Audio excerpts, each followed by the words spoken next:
تبسم ہے لبے اصغر پر،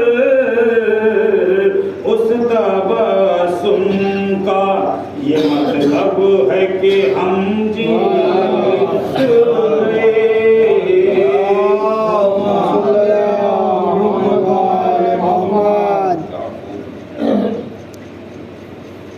آج دیتا ہوا احساس اٹھا لائے ہیں، آج دیتا ہوا احساس اٹھا لائے ہیں، یعنی دریا سے فقط پیاس اٹھا لائے، نہر کے جسم کو پہروں میں رکھو شوق سے تم، نہر کی روح تو عباس اٹھا لاتے ہیں۔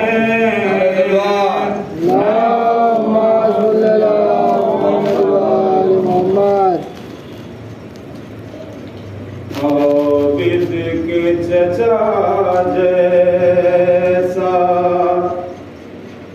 چچا ہو تو بتاؤ،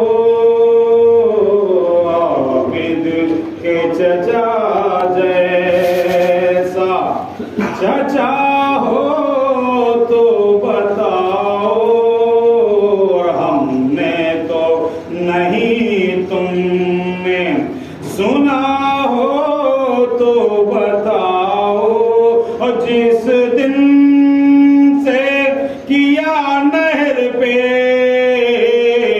عباس نے قبضہ، اس دن سے کوئی پیاسا مرا ہو تو بتاؤ، اس دن سے کوئی پیاسا۔ اللہم صلی علی محمد۔ مجھے جو کلام پیش کرنے جا رہا ہوں،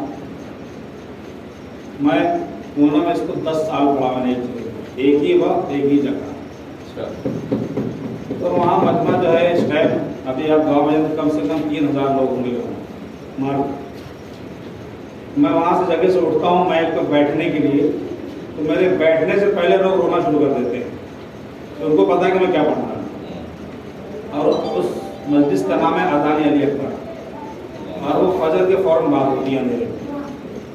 یہ سمجھ لیجیے، پیش کر رہا ہوں لہذا سے ہوں گے آپ۔ رو کر ضعیف باپ سے اکبر نے یہ کہا، آہستہ میرے سینے سے نیزہ نکالنا، رو کر ضعیف باپ سے اکبر نے یہ کہا، آہستہ میرے سینے سے نیزہ نکالنا، الجھا ہوا کلیجے سے نیزہ ہے خون بھرا، آہستہ میرے سینے سے نیزہ نکالنا، بابا میرے کلیجے میں ہے درد اس قدر، مجبور سانس لینے کا، مجبور سانس لینے سے ہوں اے میرے قدر، سینے سے میرے نکلے گا فوارہ خون کا، آہستہ میرے سینے سے نیزہ نکالنا، کھا کر سنا جو گھوڑے سے مقتل میں گرا، بابا بتاؤں کیا جو میرا حال ہو گیا، بس ہائے بابا کہہ کے تڑپ کے میں رہ گیا، آہستہ میرے سینے سے نیزہ نکالنا، زخمی میرا کلیجہ ہے نیزے کی نوک سے، کھینچو کہ کیسے ٹوٹی انی سینے سے میرے، دم توڑ دے کہیں نہ جلال آپ کا، آہستہ میرے سینے سے نیزہ نکالنا۔ قیامت کی گفتگو علی اکبر نے کر دی اپنے باپ سے، تمنا ہے ایک آرزو ہے، ارے بابا بڑے ہی پیار سے پالا ہے آپ نے، کام آ سکا نہائے ضعیفی میں آپ کے، پورا بھی ہو سکا نہ میرے دل کا مدعا، آہستہ میرے سینے سے نیزہ نکالنا، اکبر کا حال دیکھ کے روتے ہیں شاہدین، بیٹے کے سر کو زانوں پہ رکھے ہیں شاہدین، اکبر نے جو اشارے سے بابا کو دی صدا، آہستہ میرے سینے سے نیزہ نکالنا، ہے بابا بڑی تمنا ہے اماں کو دیکھ لوں، پالا ہے جس نے مجھ کو پھوپھی جان کو دیکھ لوں، مل جائے کاش موت سے وقفہ مجھے ذرا، آہستہ میرے سینے سے نیزہ نکالنا، خیمے میں میری لاش نہ لے جائیو بدر، اماں جو میری دیکھے گی پھٹ جائے گا جگر، سینے کے زخم دیکھ کے روے گی غم زدہ، آہستہ میرے سینے سے نیزہ نکالنا، ارے بابا سے نہ نکالو گے سینے سے کس طرح، برچھی کا پھل میں الجھا ہوا ہے جگر میرا، دیکھو گے کیسے میرا کلیجہ لہو بھرا، آہستہ میرے سینے سے نیزہ نکالنا، لپٹے جو شاہ لاش سے یہ حال ہو گیا، پہنچے تھے پہنے تھے جو لباس وہ سب لال ہو گیا، لاشے سے ہلکی ہلکی یہ آتی رہی صدا، آہستہ میرے سینے سے نیزہ نکالنا۔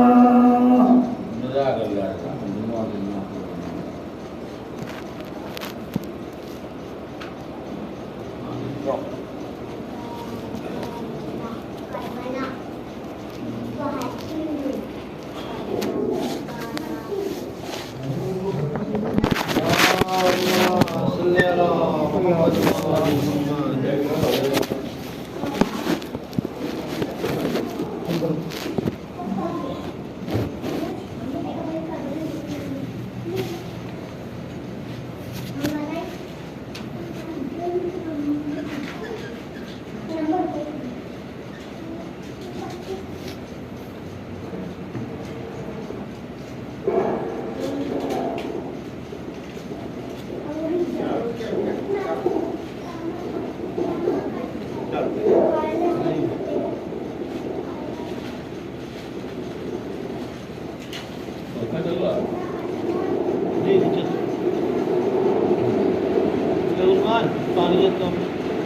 پانی منگایا تھا ابھی تک پانی لا رہے ہو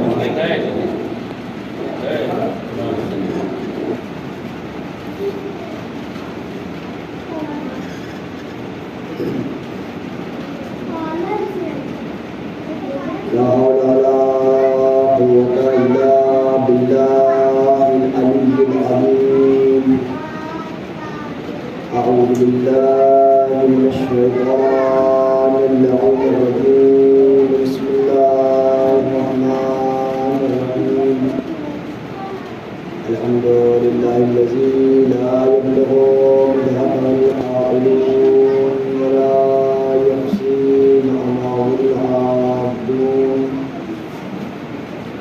ولا يؤدي حقه المجتهدون الذي لا يدركه ظلم ولا يناله غوث الفتن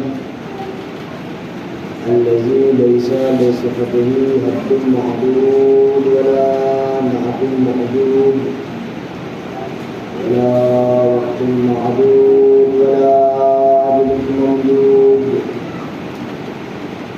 فقر الخلائق بقدرته وشرعها برحمته والصلاة والسلام على سيد الأنبياء والمرسلين خاتم النبيين سيدنا ونبينا وشفيع ذنوبنا إن شاء الله بالقاسم محمد اللهم صل على محمد وعلى آل بيته الطيبين الطاهرين المعصومين الأجمعين ولعنة الله على أعدائهم أجمعين من يومنا هذا إلى قيام يوم الدين. أما بعد فقد قال الله تبارك في كتابه الكريم وهو أصدق الصادقين وقوله الحق. بسم الله الرحمن الرحيم. اقرأ باسم ربك الذي خلق خلق الإنسان من علق. اقرأ وربك الأكرم الذي علم بالقلم علم الإنسان ما لم يعلم. صلى الله عليه وسلم.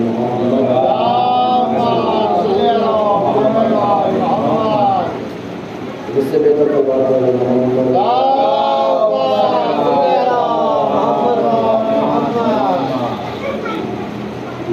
قرآن مجید کے 30ویں سورے میں بعد بڑے نعرے سلوات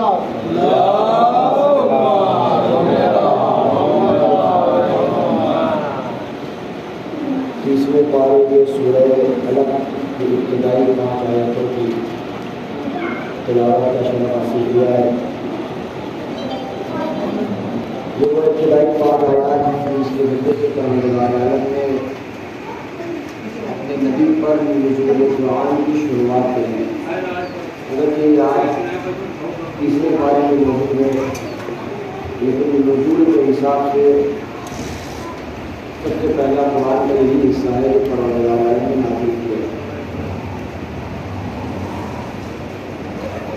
پروردگار عالم نے 23 سال میں قرآن کو نازل کیا. جو ترتیب نزول ہے وہ اور جو ترتیب تلاوت ہے وہ الگ الگ ہے. یہ محل اختلاف ہے کہ ترتیب تلاوت جس کو ہمارا آج کل پڑھتے ہیں جو سورہ حمد کی شروع ہوتی ہے سورہ ناس میں جا کر ختم ہوتی ہے.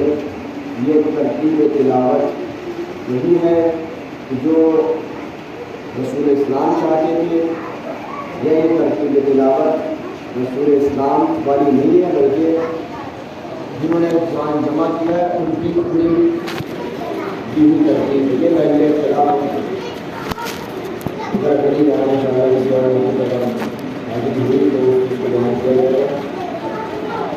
ترتیب نزول اور ترتیب تلاوت دونوں ہی اللہ اور رسول کے مرضی کے مطابق ہے، یا ترتیب نزول الگ ہے اللہ والا اور ترتیب تلاوت الگ ہے جمع کرنے والی؟ بہرحال ترتیب نزول کے حساب سے یہ آیات جتنے میں نے تلاوت کر کے شرف حاصل کیا، یہ سورہ کی ابتدائی 5 آیات ہیں جس میں پروردگار عالم ارشاد فرما رہا ہے اقرأ باسم ربک الذی خلق، ہے میرے پیغمبر آپ پڑھیے، اقرأ یعنی آپ پڑھیے، کیسے پڑھیے؟ اللہ کے نام سے پڑھیے، اقرأ باسم ربک الذی خلق، جس نے آپ کو خلق کیا، اقرأ وربک الاکرم۔ پھر دوبارہ لفظ اقرأ کی تکرار ہوئی تیسری آیت میں۔ پہلی آیت میں اے پیغمبر آپ پڑھیے، دوسری آیت میں انسان کے خلقت کو بیان کیا، ہم نے انسان کو جمع ہوئے خون سے پیدا کیا۔ تیسری آیت میں پھر کہہ رہا ہے کہ اے پیغمبر آپ پڑھیے اس رب کے نام سے جو بہت کریم۔ چوتھی آیت میں کہتا ہے کہ ہم نے علم الانسان ما لم یعلم، علم الانسان ما لم یعلم، ہم نے انسان کو قلم کے ذریعے سے علم دیا اور ہر وہ علم دیا جو وہ نہیں جانتا۔ یہ 5 آیتیں نازل کریں۔ 5 آیتوں میں پروردگار عالم میں ایک آیت ایسی ہے جس میں انسان کی خلقت کی گفتگو کی ہے، باقی 4 آیتیں ایسی ہیں جس میں علم، قلم اور پڑھنے کا حکم ہے۔ وہ رسول جو 40 سال تک خاموش تھا، اپنی صداقت اور اپنی امانت داری کا لوہا بنوا رہا تھا، خاموش ہو کر لوگ یہ سمجھ رہے تھے کہ یہ رسول ان پڑھ ہے، پڑھنا نہیں جانتے، یہ رسول جاہل ہے، لکھنا نہیں جانتے۔ قرآن نے جیسے ہی صلوات محمد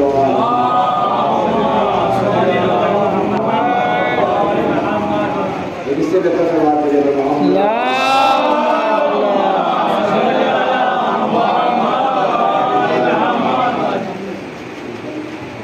عالم نے جو ابتدائی 5 آیتیں نازل کری ہیں، اس میں ایک آیت میں صرف ایک آیت میں صرف انسان کا ذکر کیا کہ ہم نے کیسے انسان کو خلق کیا ہے۔ باقی جو 4 آیتیں ہیں اس میں پیغمبر کو پڑھنے کا حکم دیا، لکھنے کا حکم دیا۔ یہ بچہ میرے سامنے بیٹھا ہوا ہے اور بھی بچے پیچھے بیٹھے ہیں۔ اگر میں بچے سے کہوں کہ جاؤ میرے لیے پانی لے کر آؤ، یہ گرمی کا موسم بھی ہے، پیاس بھی لگ گئی ہے، گرمی میں پڑا ہوں، کیا یہ میرا تقاضا غلط ہے؟